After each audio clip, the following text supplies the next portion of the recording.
All right, get ready, because we are diving deep into a book that's, well, it's going to make you think, that's for sure. Kurt Vonnegut's Slaughterhouse-Five. And let me tell you, this is not your typical war story. Not even close. It really isn't. Slaughterhouse-Five, it just defies categorization. Yeah. It's science fiction, but also historical fiction. There's satire, philosophy. It's all kind of mashed together in this one crazy creative book. Exactly. So if you're trying to wrap your head around this book, maybe for class, this is for you. Think of it like, I don't know, a cheat sheet almost. We're going to break down the book's style, the themes, and the historical context. By the time we're done, you'll see Slaughterhouse-Five in a whole new light. Okay, so let's start with the main character, Billy Pilgrim. Now, he's an optometrist, which doesn't exactly scream, war hero or anything. True. But here's where things get interesting. Billy believes he's a time traveler. Time traveler. Okay. Yeah, and this isn't just like a random thing. It's all connected to his experiences in World War II. See, Billy survives the firebombing of Dresden as a prisoner of war. That trauma really messes with his perception of time and reality. So we've got a character who's unstuck in time. Yeah. Literally. How does that even work in a story? Well, that's where the nonlinear narrative comes in. Instead of a normal, straightforward timeline, the story jumps around, back and forth between different moments in Billy's life. So it's like the scenes are all out of order, but why do that? What's the point? It's all about reflecting Billy's state of mind after the war. It's not just a stylistic choice. It's a way for the reader to experience time the way Billy does.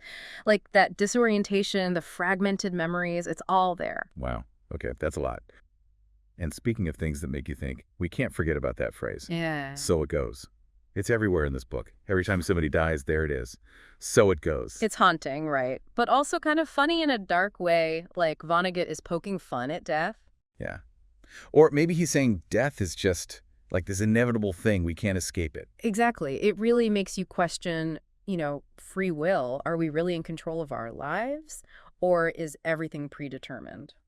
That's a heavy question to be thinking about, especially when you're reading about war, where it feels like so much is out of your control. And then on top of all that, we've got the Tralfamadorians, these aliens that kidnap Billy and show him a whole different way of understanding time. The Tralfamadorians, they see all of time at once, like a big, tapestry or something. Every moment exists simultaneously. So for them, death isn't really an ending. Not in the way we think of it. It's just another point in time. Like everything's happening all at once. So they're saying death isn't a big deal. I don't know. That's kind of comforting, but also really strange. That's Vonnegut for you. He throws these huge ideas at you and doesn't give you easy answers. Makes you think, wrestle with the big questions. So we've got a time traveler, aliens, a sense that maybe we don't have free will, and it's all set against the backdrop of war. It sounds, I don't know, bleak. It can be. But Vonnegut uses humor. A lot of it dark humor. It's like a coping mechanism, a way to deal with the horrors he's writing about. Right. And then just when you think you're starting to understand the story, he throws in metafiction. Like he puts himself, the author, into the story. That's right. In the first chapter even, he's breaking that fourth wall, winking at the reader like, hey, this is a story, but it's also about real life. And those lines can get blurry. It's like he's messing with you, making you question what's real and what's not. Exactly. He plays with our expectations, challenges how we think about storytelling, and makes us, the readers, more active participants in the whole process. This is a lot to take in. So far, Slaughterhouse-Five sounds like a puzzle, like one of those really complicated ones you can't figure out. It is challenging, yes. But it's worth it, I promise. Vonnegut gives you all the pieces. You just have to put them together, find your own meaning in it all. And the best part, there's no one right answer. Every reader takes away something different. So before we go any further, what are you thinking about? Anything standing out to you about Slaughterhouse-Five so far? Hold on to those thoughts, because we'll be right back to dig even deeper into Vonnegut's masterpiece. Welcome back. All right, let's dig a little deeper into this whole Tralfamador thing. Like, how does their view of time, seeing all of time at once, how does that affect how Vonnegut handles death in the book? Well, you've got that so it goes thing, right? It's not just a random phrase. It's like he's trying to make us rethink death. Right. Like the Tralfamadorians don't see death as the end. It's just a point in time, part of that big tapestry of moments. So it's like, yeah, something bad happened. But in another moment, it's not happening. I don't know. Is that supposed to be comforting?